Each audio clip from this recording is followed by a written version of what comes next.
Good evening, everybody. Great to see so many people here. And very pleased that Alan has agreed to prepare this talk for us this evening. I know he's done a huge amount of work in actually preparing the material for us tonight. And I know that it is going to be fascinating. I guess he's not going to talk about cars and motorsport, which is one of his other interests. And you might want to have a look at his website at some point, which will give full detail of him. Maybe I shouldn't have said that. A fascinating background of many years with the BBC in all styles of music, including being involved in the early days of the Radio 1 Road Show. Yeah, I'm not sure if he's going to tell us about that tonight. Maybe not. Could be done for another talk on another occasion. So over to you, Alan. We're very much looking forward to hearing what the life in the BBC of a recording engineer has involved. Thank you, Eric. Thank you very much indeed. Can you hear me all right? Good. Good evening, everyone. Thank you all very much indeed for watching and listening, and thank you to the BDOA for inviting me to do this. It's a bit self-indulgent, really, but I think you'll probably enjoy it. You might guess from this image that it's going to be a kind of desert island discs. Well, it is, except that the music either has a connection with the BBC, meaning that I've recorded, broadcast, or been introduced to it through work, or else I've included it to illustrate some episode or other. And I have slipped in a couple of personal favourites. There's quite a variety, so I hope there'll be something for everyone. There are inevitably some organ connections and references dropped in from time to time.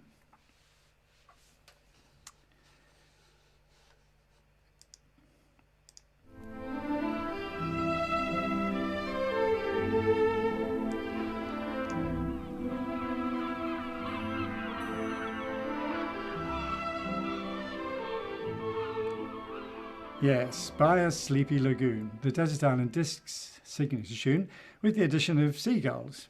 Wrongly, it seems, because apparently herring gulls don't visit tropical islands. Following complaints in the 70s from knowledgeable listeners, they were removed. But this prompted even more complaints, so they were reinstated, and they remain to this day. Desert Island Discs started incidentally way back in 1942 during the war, when a freelance broadcaster and writer called Roy Plumley had this idea for a programme. He wrote to the head of record programmes at the BBC, who liked his proposal and gave him a contract for 8 programmes.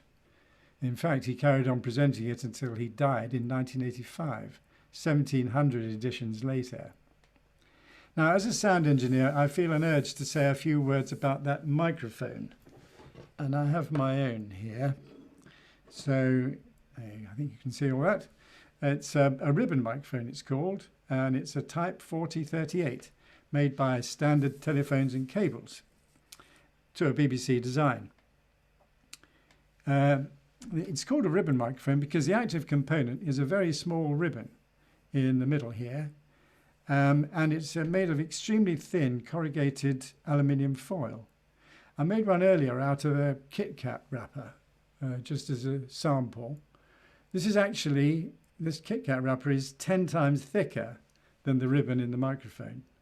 So as you imagine, the ribbon is very sensitive and very thin. This is very light, as you can see. And there's also an active magnet here, in this, a permanent magnet, which attracts all sorts of things. Keys, scissors, and is quite capable of wiping a program recorded on tape if it gets too close. And I know it's happened. They used to be found everywhere in the BBC, talk studios, music studios, drama studios, and not just at the BBC. They're still widely used in the music industry. Here's a collection of them at Abbey Road Studios. And if you look closely at this early Beatles session photo, you can see one over Ringo's drum kit. They're good for loud things: electric guitars, brass instruments, piano, and pipe organ. They're not good for use outside, as they're very sensitive to wind. I once heard about a young engineer who'd been told they were good for drum kit, so he set up one of his mics right on the edge of the hi-hat cymbals. As soon as the drummer started playing, the two cymbals came together, and the resulting puff of wind blew the ribbon clean out of the mic. And that was that. They're still made. A new one can be yours for just under £1,000. So, what led me into a career in sound at the BBC? Well, I hope you'll forgive me getting a bit autobiographical now. I grew up in post-war suburban London. I went to the local Church of England primary school, where between lessons we listened and danced to music and movement on the wireless. From time to time we would attend services in the adjoining church, which gave me my first taste of the sound of the organ, a magnificent two-manual Compton. Well, it was to me magnificent. At home we were dependent on the radio for entertainment. In those days, light music, classical music, tunes from the hit parade all had equal prominence, and as a result I grew to appreciate all kinds of music with no distinction. Children did have their own request programme, though, on Saturday mornings with Uncle Mac, and one frequently played record always drew me closer to the wireless. Sparky was a small boy with a big imagination.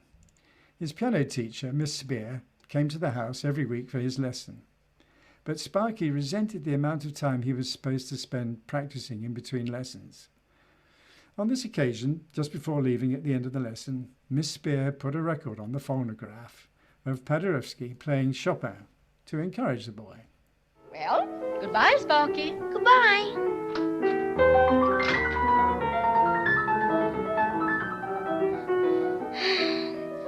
Mr. Paderewski can sure play the piano good.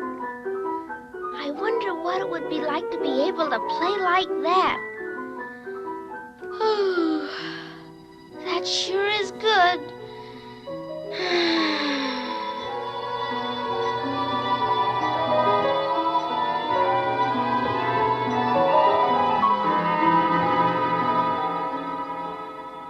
Sparky, oh Sparky. Who's that? Who's calling me? It is I, your piano. My piano? But you're talking. Yes, I can talk, and I can play myself. You can play yourself. Don't be surprised, Sparky. I'm going to show you what it is like when you can play the piano well. You'll really show me? You'll show me what it's like to play the piano well? Yes, Sparky. Sit down on my stool. Put your fingers on my keys. All right, I'm sitting on the piano stool, and my hands are on the keys. What do I do now? Run your hands over my keys.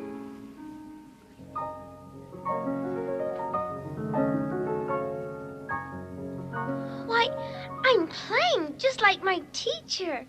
No, I'm playing for you, Sparky.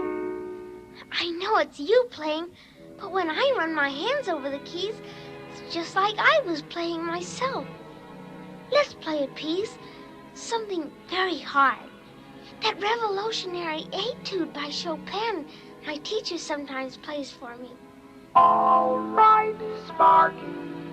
I'll play anything you ask me to play for now.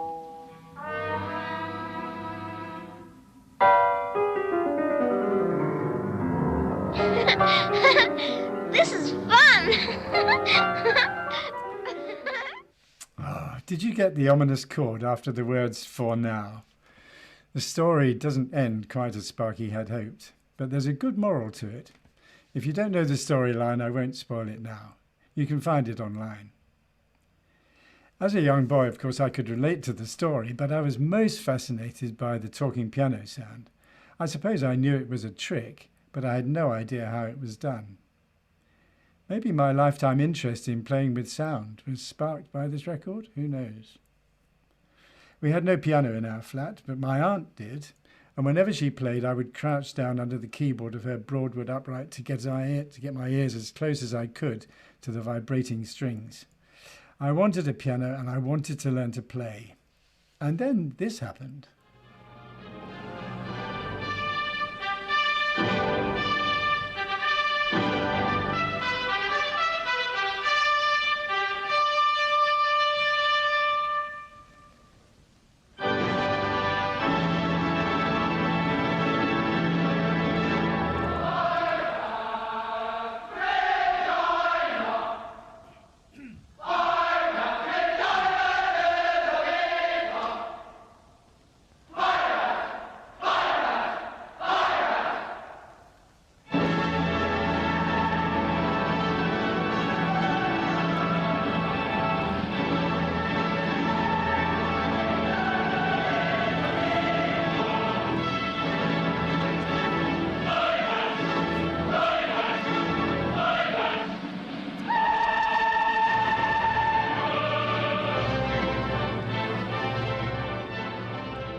There we all were, gathered round a tiny TV in a darkened room, and I was hypnotised. It was the first time I'd heard I Was Glad. Long after all the pageantry of the day was over, it was Parry's music that stayed in my head, in particular those vivats and that high A from the boy choristers. At 10 years of age, I had experienced for the first time the powerful effect of a choir, organ and orchestra in a big acoustic. Not long afterwards, we moved into a house. My mum bought a piano for £25 and my dad provided a radiogram. My older brother John had more money than me, so he was able to buy records. And this was one of the first ones I can remember. It's a Columbia 12-inch 78. Here it is, nearly 90 years old. Recorded in November 1933. The organist is George Dorrington Cunningham, better known as G.D. Cunningham, one of the finest organists of his day. He broadcast a recital every Wednesday from Birmingham Town Hall, where he was city organist. It still plays okay, so here's a sample from the start of the fugue.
Now, this unwelcome cadence is where you had to leap out of your chair to turn the record over.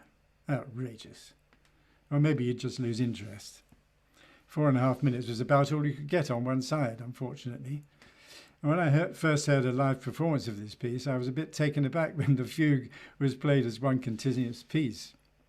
Of course, the solution came with the arrival of the long-playing record. My big brother was excited about a blind German organist called Helmut Walker, who was recording all Bach's organ music on authentic instruments for the DG archive label. Here's a sample from the first one he bought.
That silvery, ear-tingling sound was a revelation to my teenage ears. This was about the time that Harrison's built the new organ for the Royal Festival Hall, which had a similarly bright, cheerful, transparent sound. I took every opportunity to go and hear it, especially when Helmut Walker himself came to London to give a recital. By now I was at grammar school in Enfield. I'd had some private piano lessons from a kind elderly piano teacher called Miss Bertha Hunt, and then some individual tuition from the music master at my school, Charles Lowe. But I wasn't very good, and like Sparky, I probably didn't practice enough. And as well as music, I was also interested in tape recording and playing with sound. And I became involved in putting together the music and effects for the annual school play. Incidentally, that was probably the last time I wore a white coat to operate a tape recorder. I was now sure that I wanted to join the BBC, and waving aside any suggestions that I should go to university, I joined as a trainee technical operator for the princely salary of £495 a year. And in 1962, Broadcasting House is where I was based, working in the main control room and in the recording department on the 5th floor, recording and editing tape. Time for another organ moment now. Here in the bowels of Broadcasting House is the concert hall, which is home to one of the 3 pipe organs owned by the BBC at the time. Gathered around the console of this 4-manual 34-rank Compton at around the time of its opening is Adrian Bolt, Walter Alcock on the bench, and G.D. Cunningham. Sadly, the organ could almost never be used because its sound carried clearly into every other studio in the building. And this drawing of the organ chamber may reveal why. The biggest pipes are at the top of the instrument, just below the live studios above. There's a Tromba 32 and 16 there, and the open No. 1 diaphone. Sadly, in all my time at BH, I never heard the instrument being played. I believe it was overhauled during the 1990s conversion into the radio theatre, but the console was said to be in the way, and so it was put into storage, and has now apparently been lost. And next there was the BBC theatre organ, a 5-manual 27-rank instrument by the American builder Moller, which was installed in the Methodist Jubilee Chapel in Hoxton, East London. The BBC's resident theatre organist, Sandy McPherson, broadcast from here almost daily. The organ was sold to Radio Hilversum in 1963, and it's now in California, in the Pasadena Civic Auditorium. We'll come to the third organ in a minute. After a few years in Broadcasting House, I moved into a different department, working in all the central London studios outside BH, mostly converted theatres. The main attraction for me was that they were almost all music studios. 1960s London was teeming with professional musicians. The top session players were working 3 sessions a day, and it wasn't unusual to see them on the underground with their instruments. And one musician I knew used to cycle from studio to studio with a double bass strapped on his back.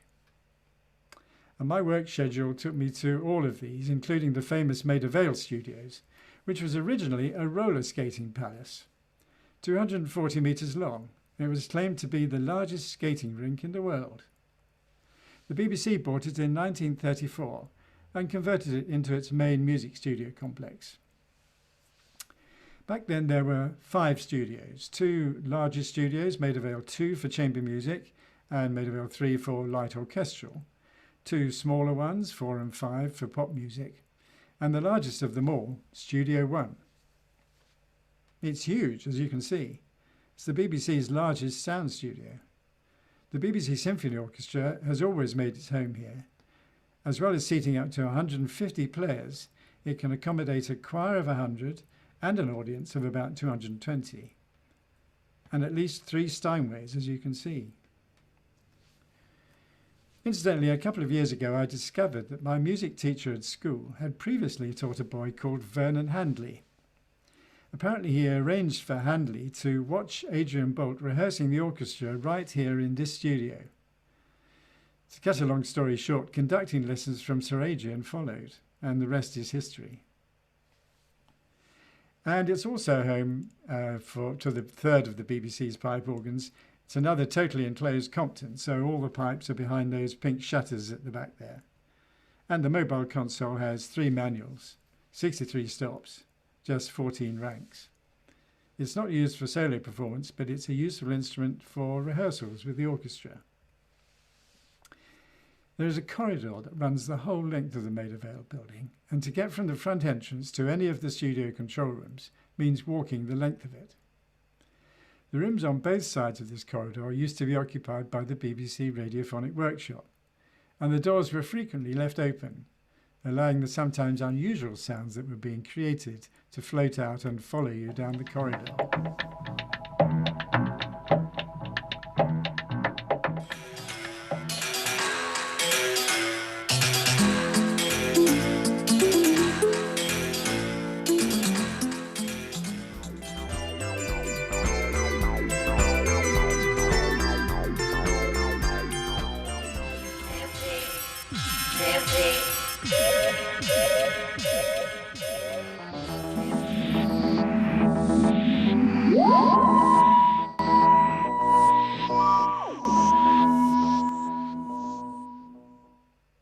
However, I spent most of my time in the studio at 201 Piccadilly, which started life during the war as a small informal theatre, the Stage Door Canteen, which offered entertainment for servicemen on leave.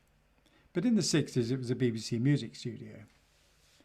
Mondays and Tuesdays were set aside to record sessions for John Peel's Sunday afternoon show on Radio 1, which featured all sorts of unknown artists trying to make a name for themselves. One afternoon in 1968, I turned up early for the afternoon session, before the other members of the team arrived, so I went to our little tea bar at the back. Sitting alone at a table was a young man I hadn't seen before, and we started chatting over a cup of tea. He introduced himself and told me he was working as a mime artist and singer. He said a Radio 1 producer had heard some songs that he'd written and had booked him for a trial session. We chatted for a while, but then the others arrived, so I wished him well and went off to get the studio set up. He turned out to be quite good. Here's the first of the songs we recorded.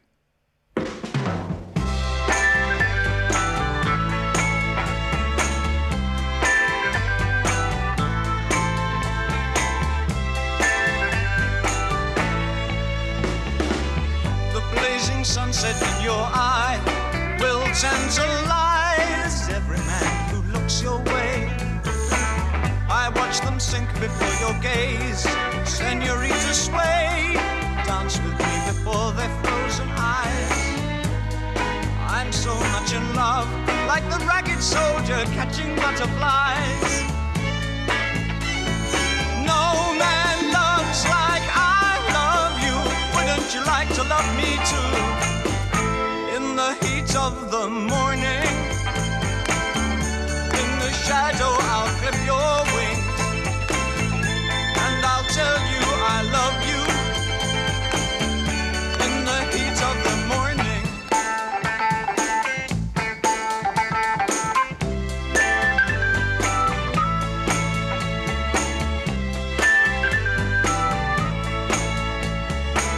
I'll tie a knot in rainbow's end, challenge the trees, light my candle from the sun.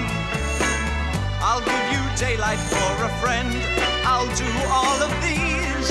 I'll prove that it can be done.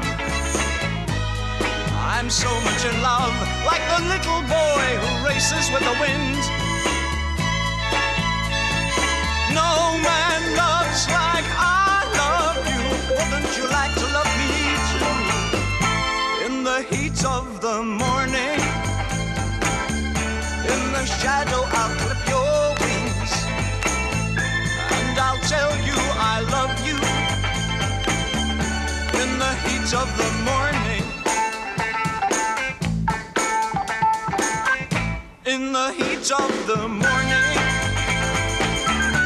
in the shadow I'll clip your wings, and I'll tell you I love you. In the heat of the morning.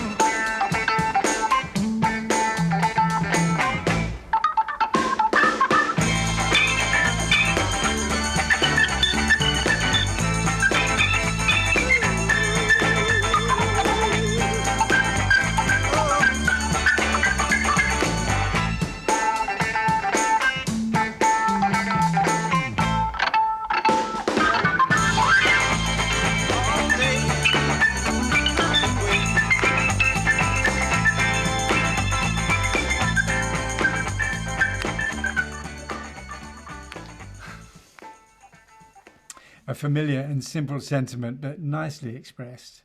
And what I like most is the simple yet effective production.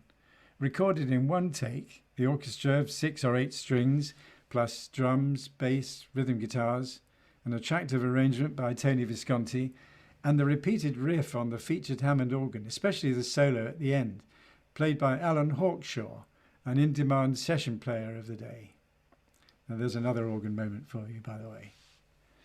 Hawkshaw was a prolific composer of library music for KPM and wrote the theme tunes for Channel 4 News, Grange Hill and Countdown, amongst many others. The young singer went on to be quite successful as well. Many similarly interesting sessions followed over the next year or so, but that came to an end following a change of production team. One day I had a phone call from my supervisor saying that Bristol was looking for someone to work in studios and outside broadcasts, including for Radio 1. Was I interested? Well, I didn't hesitate. And yes, I did work on Radio 1 outside broadcasts. And I found myself on the very first Radio 1 Roadshow in Newquay. Hello, BH. Newquay Roadshow. Hello, Newquay. This is BH London. There's a spot of tone on the music there. Have a look. Yeah, that's fine. Great, OK. Can you give me Radio 1 Con, please? It's fine. I'll hand you over to the continuity. That's enough of that. This became an annual summer fixture, spending 2 or 3 weeks in the summer touring around the coast of Devon and Cornwall. It wasn't really my cup of tea, but, well, someone had to do it. Coming to Bristol gave me the opportunity to work on a much wider range of programmes across all 4 radio networks and on all kinds of programmes. So I'm going to share a few examples. Here's a rousing start.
Well, you'll have gathered by now, I'm sure, that we have a very fine assembly of singers here this evening, directed by an old friend of our West Country Sunday half hours, John Bishop. Gathered together are Tyndale Baptist Church, Redland United Reformed Church, the choir of Clifton's Roman Catholic Cathedral, All Saints Clifton, and of course our hosts here in Cotton Parish Church. Quite a collection of talent. And what a great start to a programme. It was typical of John Bishop's daring style to put in an unaccompanied unison verse. And of course John Marsh on the then recently refurbished Willis organ. Incidentally, you may have recognised the voice of Jeremy Carrad at the end, who was the figurehead of Points West for many years. There'll be more hymns and hymn tunes later. They crop up quite often in the life of a broadcast engineer. Not far away down the road, the Church of St George's, Brandon Hill, was facing redundancy, until a group of music enthusiasts saw its potential as a music venue. This group evolved into the St George's Music Trust, who were encouraged by the BBC's use of it, both for studio recordings and live lunchtime concerts. In those early days, we had to arrange the players around the ecclesiastical marble furniture you can see there. Here's an excerpt from one such concert in August 1978. It's the Brahms Clarinet Quintet. And here is the haunting B minor section in the otherwise B major second movement.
Perfect way to spend your lunch hour. The soloist Jack Brymer was in much demand as a chamber music player, but was also co-principal clarinet in the BBC Symphony in the 1960s and the LSO in the 70s. But he wasn't the only clarinetist I worked with. I had a lot of fun working on a show called Acca's Half Hour for Radio 2 with Acca and his trad jazz band. We recorded at our Christchurch studio in Portland Street, Clifton, which is right next door to the Coronation Tap, that well-known cider house. Perfect for a Somerset native like Acca. Needless to say, There was a very relaxed atmosphere at those studio sessions. And no, I'm not asleep at the controls. Which leads me on to Bournemouth. Really? How? Well, if you saw Malcolm Riley's Zoom presentation a couple of weeks ago, you'll know that Acker's signature tune and biggest hit, Stranger on the Shore, was arranged and conducted by Leon Young, who was a pupil of Percy Whitlock. And Percy Whitlock was a one-time Bournemouth municipal organist, with a residency at the Pavilion, which is still going strong, unlike the now-defunct Winter Gardens, which for many years was the natural home of the Bournemouth Symphony Orchestra. Although the BSO came regularly to the Colston Hall, the preferred option was to record in the Winter Gardens on Thursday evening, as the orchestra was generally better rehearsed later in the week. So a trip to Bournemouth with an outside broadcast van was a regular assignment. The Winter Gardens is one of those venues with a good acoustic for music when empty, but a bit on the dry side when filled with an audience. Sadly, I have very few recordings of those concerts, but I have kept this one, possibly because I was particularly pleased with the stereo sound. It makes it easier to appreciate the antiphonal effects that Tippett created with the two orchestras.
Bristol's award-winning brass band at this time was the Stanshaw Band.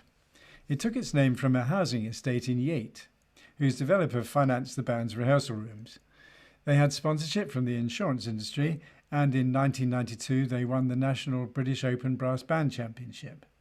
Sadly, they were disbanded in 1997. One of the regular radio programmes made in Bristol was Radio 4's Down Your Way. This was another welcome regular assignment for a recording engineer, which involved spending a couple of days somewhere in Britain in the entertaining company of presenter Brian Johnston, discovering and talking to ordinary folk with interesting lives. There was an unlikely marriage of these two cultures when a senior radio executive had the bright idea of getting the Sun Life Band to record the well-known signature tune for Down Your Way. The band's conductor, Derek Bourgeois, arranged the music, the recreation hall at the Wills Tobacco Factory in Bedminster was booked, and yours truly was assigned to make the recording.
That's the end of part one. That brings us to the short interval.